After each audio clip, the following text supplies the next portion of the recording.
So amateur radios in space. Basically, we're talking about satellites.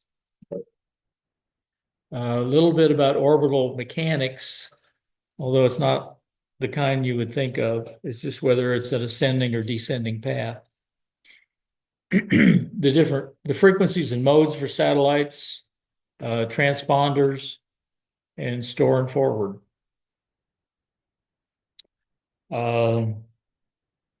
I know a few people that do a lot of satellite communication.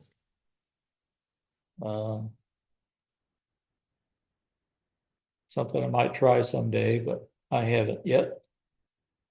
One of the ways you find out where satellites are or their paths is to use one of these tracking programs where you input the Keplerian element data, which is one of the sources. The ARL sends it out, I guess, daily. Seems like I get one every day or every other day.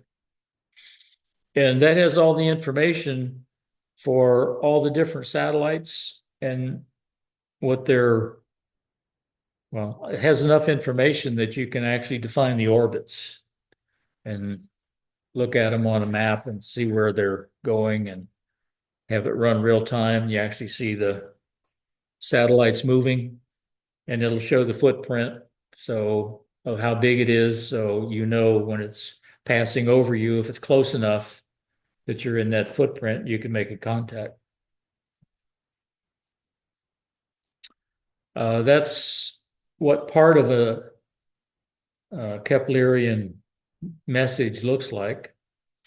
It's kind of hard to decode, but the first part of that header actually explains what the different fields are in the numbers down below. So you have to kind of use that as a map to decode the numbers. But the programs do that for you. You just input that data and or it actually can go out and fetch it itself on a lot of them. So what are the Keplerian elements?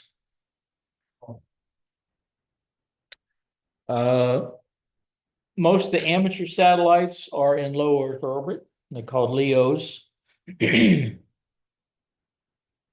So they're always moving in relation to the Earth. So you have to know,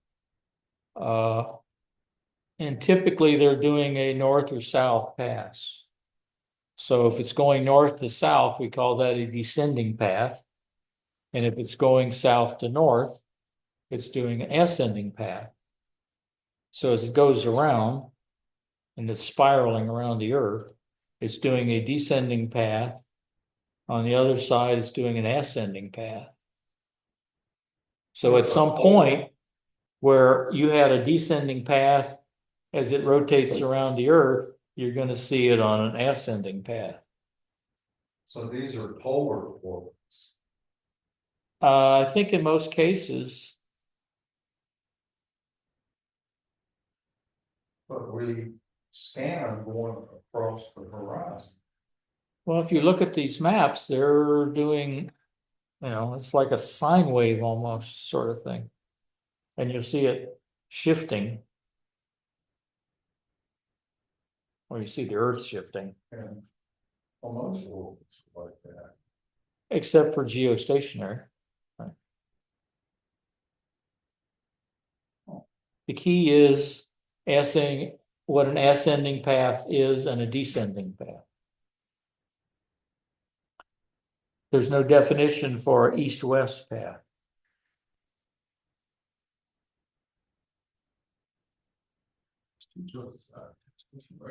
Yeah. You wonder why they don't go around the Earth. They go up and down.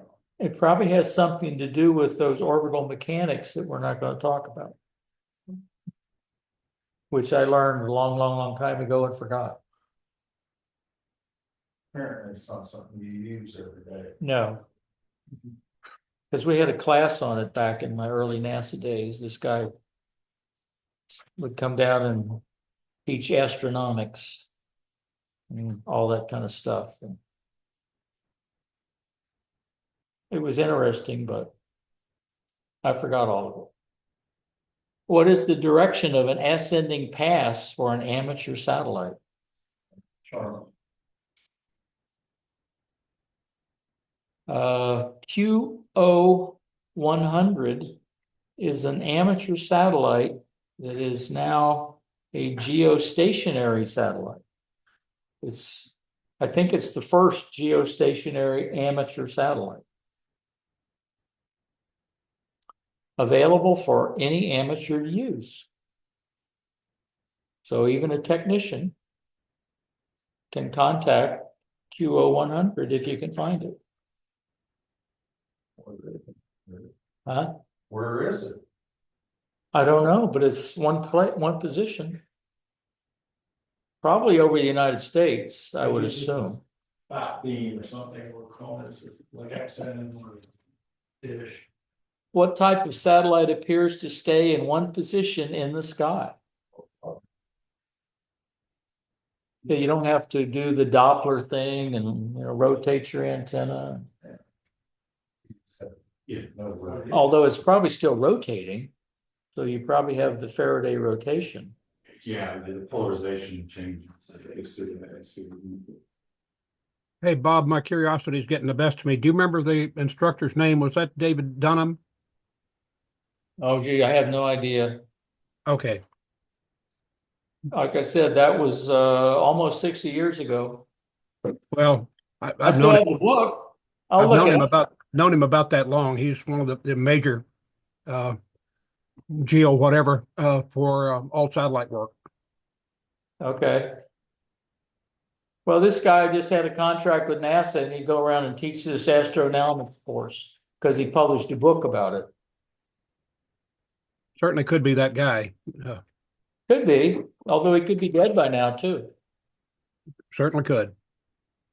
because he was older than I am.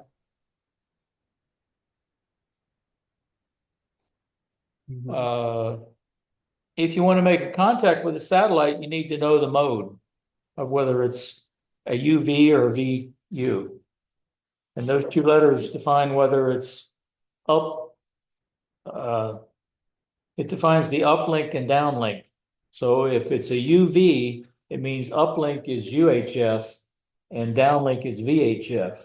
If it's a VU, it means uplink is VHF and downlink is UHF.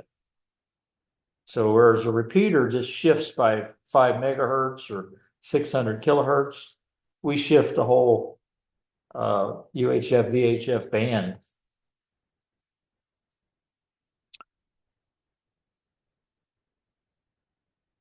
Which probably in most cases is doing between 2 meters and 70 centimeters, I would assume are the two frequencies. But it depends on the satellite. I don't know if I still have a chart in here that showed a bunch of them. So what is meant by the mode of an amateur satellite?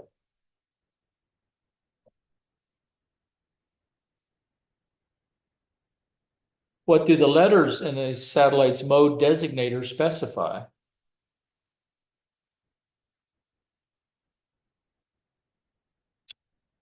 L band and S band.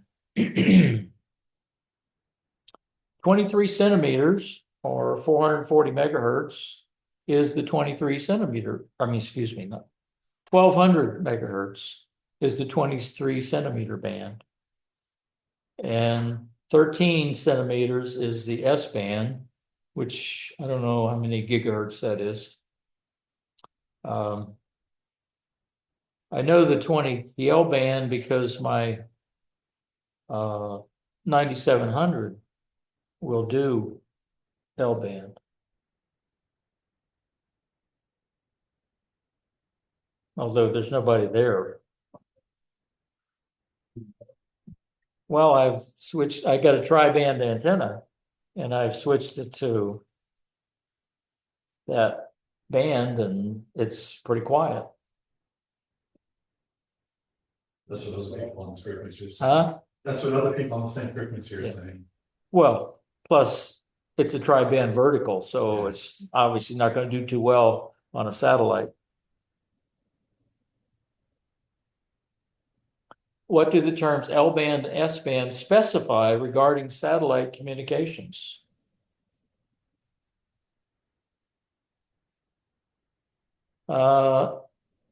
Most of the satellites are basically FM repeaters.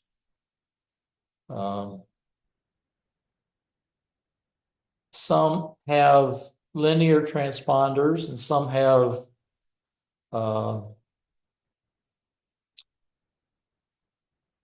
inverted linear transponders, which is probably the next chart. They operate kind of like a repeater, but it receives a whole band instead of a specific frequency and retransmits it on a different band. So it's a wide band transceiver, whereas a repeater is receiving a specific frequency and transmitting on a specific frequency. If it's an inverting linear transponder, then they mix it with a local oscillator and transmit the difference product. So it's, you get the sum and difference, so they're only sending the difference. So the position of the signals in the band are inverted, kind of like single sideband. The difference between upper sideband and lower sideband is your voice is inverted, the frequencies. Your high frequency is now in the low frequency. Kind of a similar thing going on here.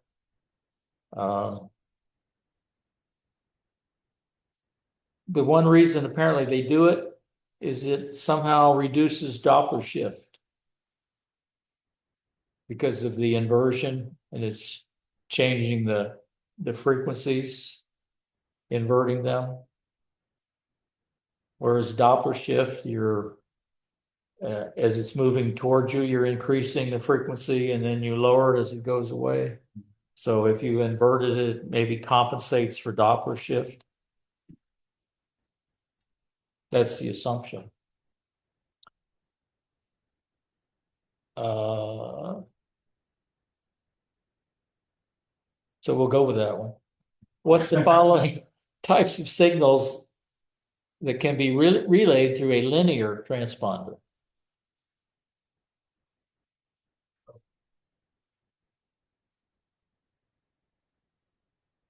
How is an upload signal processed by an inverting linear transponder?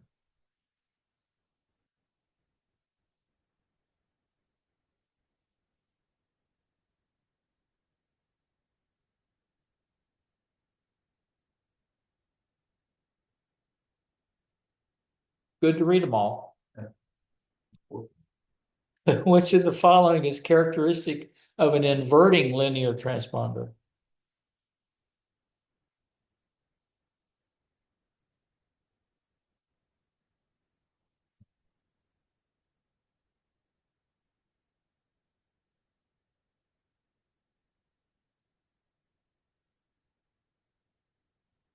Alpha's correct, So but so is power. you gotta read them all, then. Transponder power.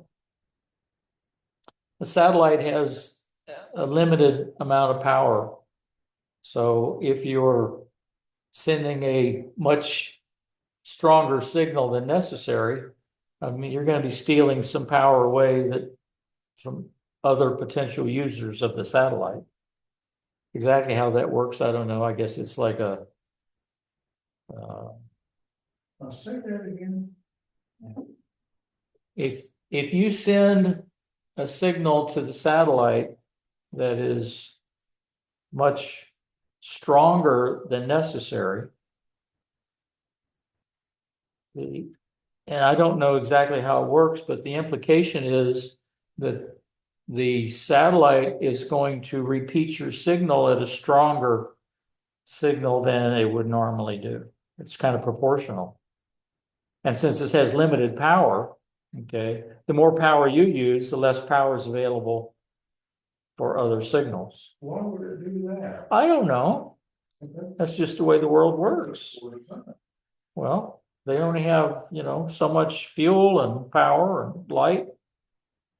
If it's getting it from The solar, repeater next door, no matter how strong or weak the signal coming in is, it's the same level going out. true. So why don't they do that with the satellite? I don't know. Or The they- satellites are wide. It must be that the linear transponder is like a linear amplifier. I think that's correct. Because we're not talking about a repeater, we're talking about a transponder. Oh, I'm sorry, never mind. And I think the same thing's true with satellite TV of those transponders on those satellites. Yeah, if it's a transponder, that, it's a linear amplifier. And you don't have unlimited power source. So why should effective radiated power be limited to a satellite that using a linear transponder?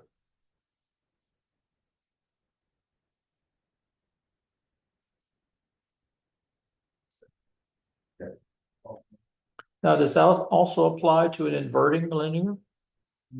Since it's mixed and rebroadcast, it's not, It's a linear.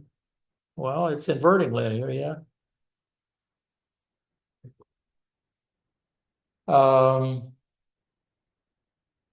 Some of the LEO satellites, because they're so low, their period is pretty quick. So they're not overhead very long. So in a lot of them, they have the capability to do store and forward, where you can send a message or a packet to the satellite and it stores